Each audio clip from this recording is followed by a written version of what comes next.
Why, hello there! How are you today? Awesome Soul here, and I am here to bring you something that it seems like I haven't done in a little while, and that is more of a straight-up, just talking to you guys, bringing you the latest and greatest news from Robocraft, or at least in this case, just going over the update and my thoughts on what this adds to the game. Now, in this update, I'm sure you're aware, mostly the main thing here is the new fancy, extra thick Carbon 6 sprinter leg. Now, for those who do not know what the Carbon 6 sprinter leg is, well, it is part of the Carbon 6 line, which is basically just a more expensive and fancier version of existing parts. Has the exact same stats, slight changes to the hitbox, and it's more expensive. In this case, the hitbox is slightly larger, at least for the building hitbox. I do believe the actual in-game combat hitbox, like the damage hitbox, is still the same. But on top of that, there were a few things that were changed in this update, and of course I will cover those as well. So before I get back to my thoughts on the whole Carbon 6 leg and what exactly that adds to the game, because I do have something that I would like to talk about on that. I know it's just a nice little extra bit for most people, but I think it means a bit more. But of course I will touch on that after I go through the quote-unquote smaller parts of the update. So, balance changes. These were basically nerfs, and there are only two things. First off, the ion destabilizer and ion distorter, the accuracy was decreased. The way I sort of interpret that is the spread is increased, like the spread size. So it's not quite packed in as tightly when you're firing at like a wall, for example, but I haven't actually tested that out. I haven't done like a spread test. I've done some combat tests with it, and it doesn't really seem to be that much of a nerf. So it says here, this equates to about 30% less damage at mid-range distances, but no change at close-up ranges. So does that mean there is a damage drop-off that drops off faster, or is it just the spread is different? But yeah, like I was saying, for my limited time playing around with the ions today, I have to say, not that big of a change, because with the ions, you're not really wanting to use them at mid-ranges, especially not long ranges either. They can't even really be used at long range. But if you're using your ions at mid-range, you're kind of doing something wrong. You should be packing a secondary weapon and using that as your mid-range weapon, not your ions. You're just wasting power and you're basically tickling the enemy.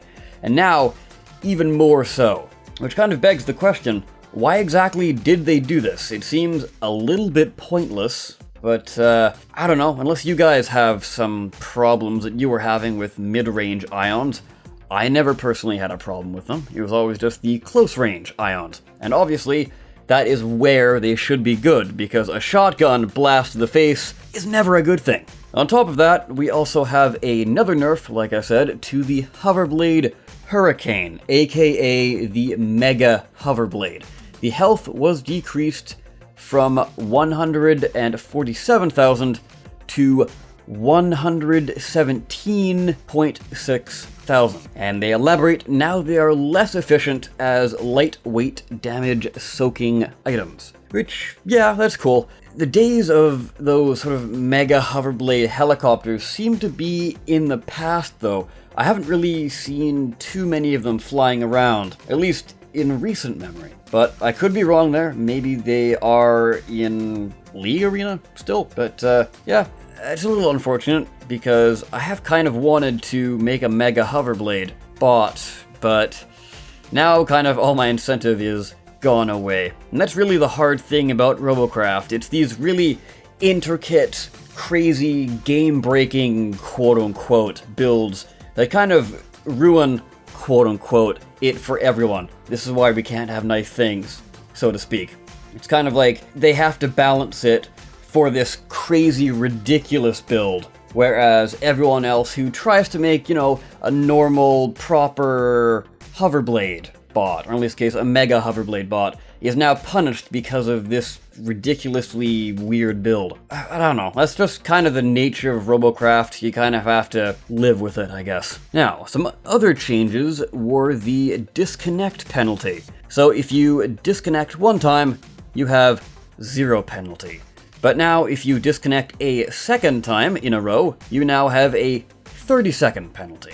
And then if you disconnect a third time in a row, you have a 1-minute penalty, and then it keeps building up and up and up and up until you get to your 6th disconnect, which is 600 seconds. That is the cap. Now, the way your disconnects reset back to 0 is if you successfully complete 3 full games without disconnecting. Now, this is a good and bad system, I guess, because previously, if you disconnected, I think was it twice in a row or 3 times in a row, you would get a 3-minute penalty.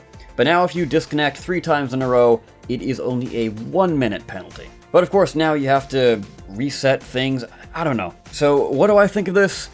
I think it's alright, I guess. It's certainly a lot better than a 3 whole minute penalty. But this doesn't really solve the bigger picture. What really needs to be done is the reconnect button that they have said has been coming and in the works for what seems like 2 years now. On and off, they would say, oh, yep, we're working on it. Oh, it's coming soon. Don't worry, we're working on it. Oh, it's hard, but it's coming. Don't worry, we're working on it. You would get little tastes of that every now and then. And we saw that like a month ago. They were saying, we're working on it, and no news since. So, Freejam, reconnect, please.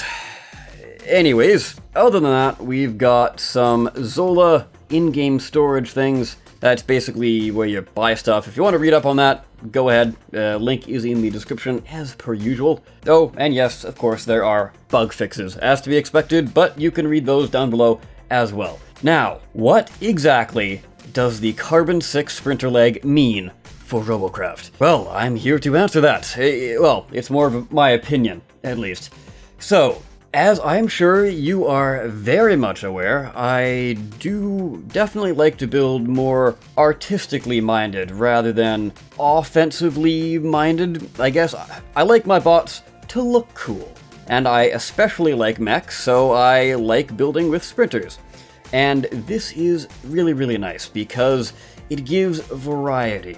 I have sort of 2 general bot types that I go for. The normal standing up mechs, and then the more hunched over with the long extended cockpits. Now, what I've opted to do is keep all of my sort of more humanoid upright mechs with the regular sprinter legs, but I've given these extra thick legs to the front-facing cockpit ones. So the Tempest, which was the one used in the promotional artwork, which I am very happy about. And also mechs along the same lines as the Daybreaker, those kind of ones. And these kind of alternate skins, they're not even alternate skins, they're basically a new part with the same stats as another one. Really, really, really add to the building potential of this game for the reasons I just said.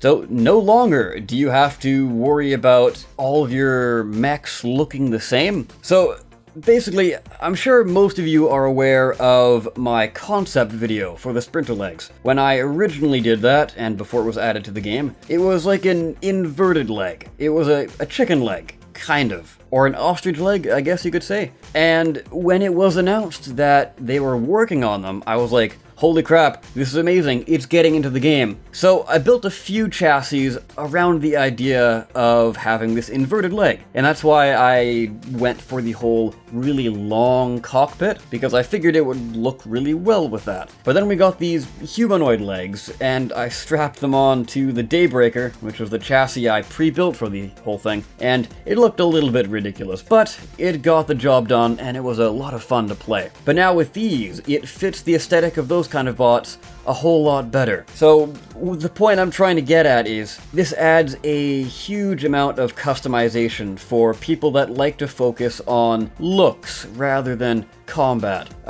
It seems like there are a relatively small amount of people. Most people seem to like either buying bots off the shop, or they just throw a mass of cubes together, or they spend a lot of time making something super intricate and routing damage, but it doesn't really look the best. But of course, it is the most efficient killing machine out there. So Free Jam, if you are listening, please add more Carbon 6 parts, especially Carbon 6 regular mech legs, possibly around the time where you rework the mech leg, take out the electroplates, or I don't know, because they're working on a rework to the electroplate system, so it's going to be interesting to see what they do with that.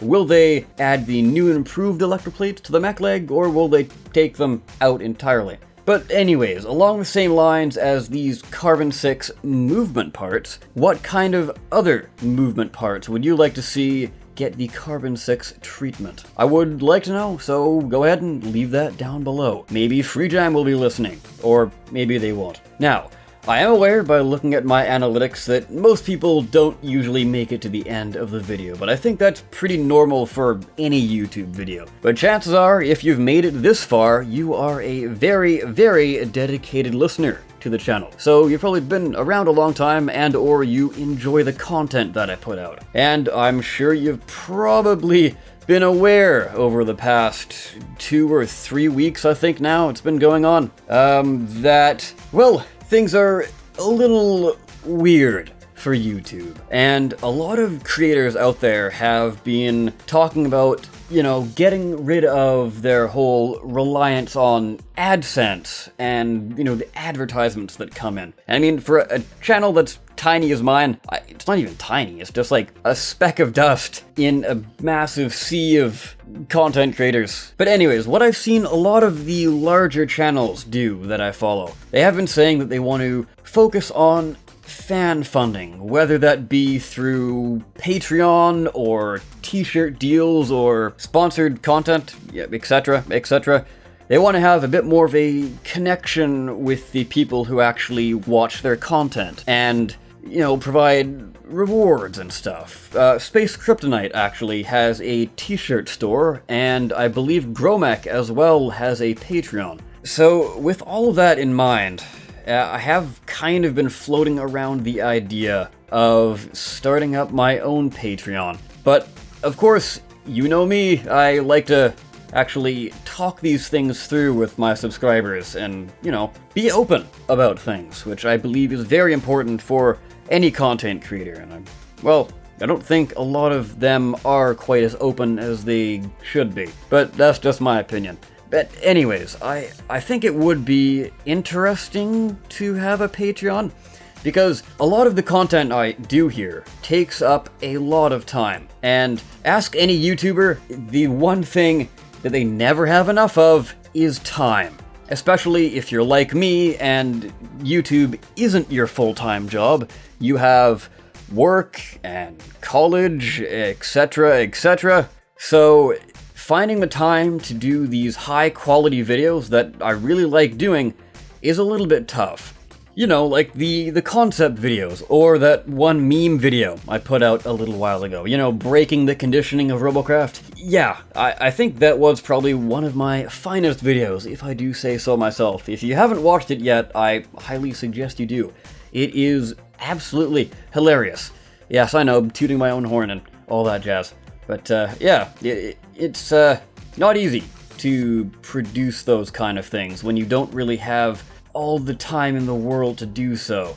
So I thought what would be kind of a cool idea is having enough Patreon supporters to bring in where it's equivalent to like one work shift, for example, so I could take a day off work and just focus on putting out those videos, or doing a Patreon-only live stream, or something like that.